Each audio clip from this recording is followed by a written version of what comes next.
We have with us FDA Director General Dr. Samuel Zacate joining us live via Zoom. Magandang umaga, Doc. Magandang umaga po, sir. Magandang araw po sa mga nanonood po here in branch. Thank you very much for inviting us. Of course. Doc, how dangerous is it to yung consumption, yung paggamit ng mga produkto, especially mga diet pills na hindi pala registered? Ano yung magiging problema dito? Anong common products na nakikita natin na pumapasok sa ating bansa? Basically, sir, if a product is registered in the FDA, the public is safe to say that it passes the stringent requirements of our agency. So it passes the safety, efficacy, and the quality aspect ng ating regulatory agency.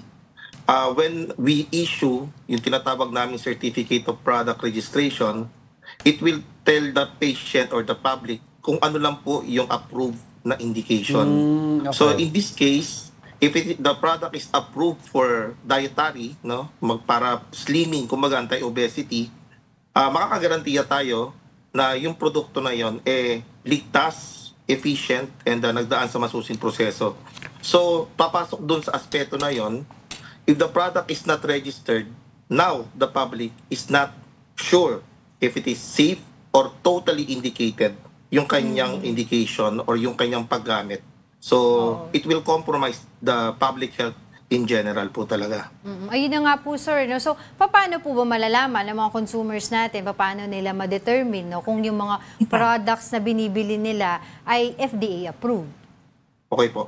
May dalawang channel po kasi ang isang gamot, lalo na yung mga ganyan anti-obesity na medicine. It's either it is imported coming from other countries na pupunta rito sa Pilipinas or we manufactured it at ginagamit ng publiko.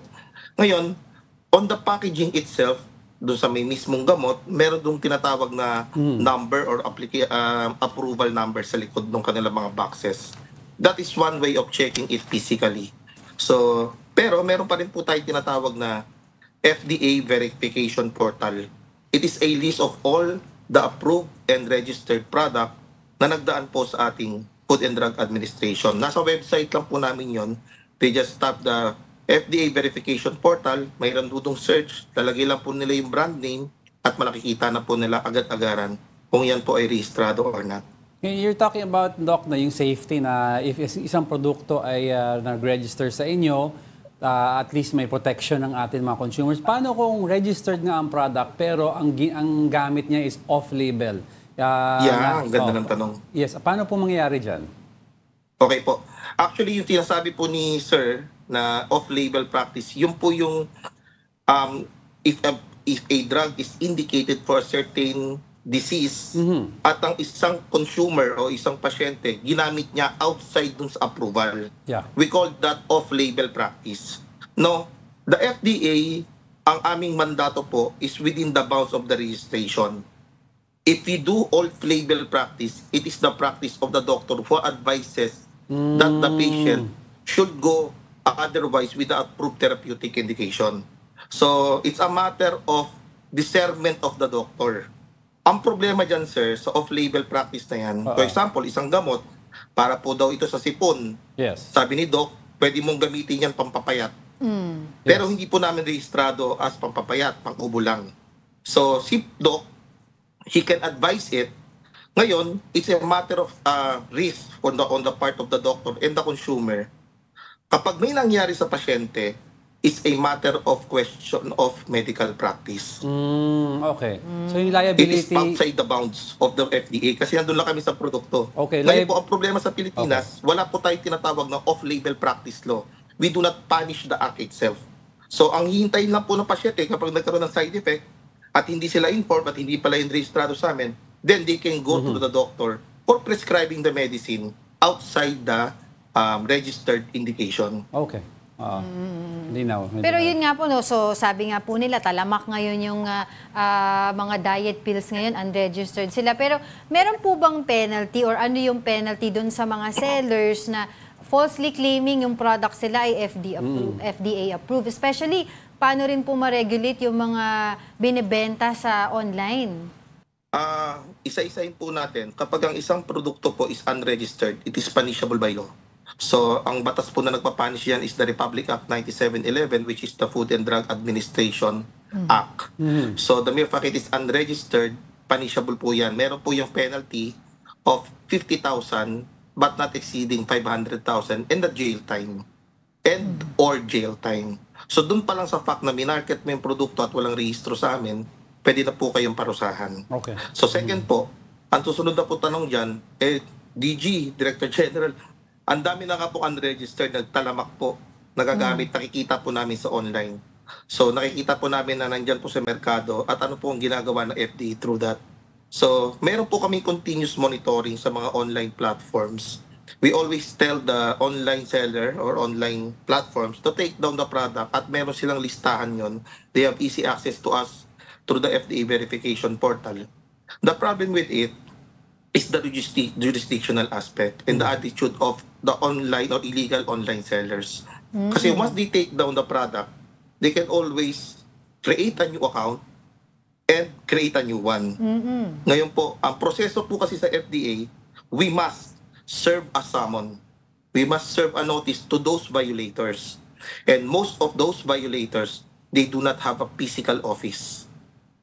So, yung iba dyan, ginagamit lang po nila sa bahay nila, di namin matunton, or meron man silang condominium, lilipat lang po sila. So, yun po yung hirap na hindi lang po naman ang ahensya ng FDA din, may sa ibang ahensya, nahihirapan din po kami talagang tuntunin yung mga illegal sellers na yan. So, kaya nga po this year, we will collaborate with the NBI, National Bureau of Investigation. We will coordinate also with the CIDG to have one unified regulatory agency and enforcement agency para po kami po ay magkaroon po ng pagsisisure o pagsisita dun sa mga online seller because it is very dangerous to the public. Yes. On the current system, hirap kami.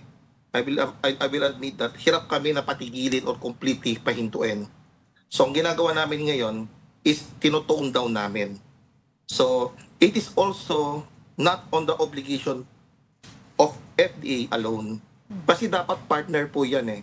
For example, ang consumer at ang FDA, regulatory agency, they must be a partner para totally ma-eliminate. Kasi po, kapag yung mga unregistered product and mga peking produkto na yan, walang tumangkilik. Yan po hihinto naman eventually. So, andyan naman po ang mga mekanismo ng Food and Drug Administration to verify the product. The consumer must only be aware on how to verify it. Siguro, so, it's a tandem po. Kailangan po namin ng partner ng public dito. Kasi yun nga po, wala naman pong tatangkilik, ay wala naman pong peke kung wala naman tumatangkilik. As for us, we will coordinate through Intel, we will collaborate with the law enforcement agency para dun talaga sa mga pasaway, maturuan po natin ang leksyon. Totoo yan. Siguro paalalahanan na lang din po natin yung publiko at mapaliwanag po sa kanila kung ano po ba yung risk, 'di ba, na gagawin po nila sa kanilang mga sarili, sa kanilang kalusugan sa pag-take po nitong mga unregistered na mga diet pills. Basically po ganito po yan. The basic tenet of the medicine is the benefit must outweighs the risk. So, kaya po tayo umiinom ng gamot. Lahat naman po ng gamot may side effect yan. So, wala naman po tayong lusot dyan. Even the food supplement, pag napasobra, may side effect. Pero, the basic na dapat nasa mind ng isang consumer o isang pasyente, that yung ginagamit mo, mas marami ang benepisyo kumpara sa risk. Now, if the medicine is not prescribed or indicated for a certain disease at nagdaan sa FDA, kasi meron po kami tinatawag na mga clinical trials, may mga masususi kaming proseso na para sabihin na yung gamot na yun, para dito. Ngayon, kapag yun po, hindi nagdaan sa amin, it's a very high risk compared to the benefit. So, it's a matter of the choice of the consumer kasi andyan naman po ang makinarya. Kahit sabihin po ng FDA na ito lang siya, para dito lang. Pero kung gusto talaga niya i-take yung risk, hindi po yan makakaganda sa inyong kalusugan. Exactly. Mamaya, akala ninyo po nakakatipid kayo. Sinabi lang po ng kapitbahay ninyo, bukas-bukas po, nagkakaroon na po kayo ng mga major side effects. Yun, Buti basta, sana kung side effects lang. basta in essence, Magka-complicate pa sa Oo. sariling kalusugan. Oo. basta Opo, the kasi minsan benefits po ang ano mga eh. consumers natin, madali pong madala yan sa mga sabi-sabi ng mga nakasubok na. Right. Pero ang problema po kasi doon, it's a case-to-case basis.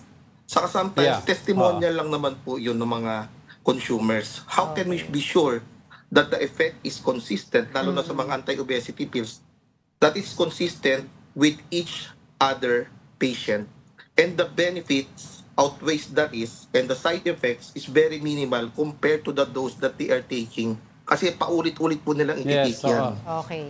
Yun, so Alright. basta yun, the benefits outweighs the risk. Yan. Well said, Doc. With that, thank you Thank you very po. much for joining us, FDA Director General Dr. Samuel Zacate.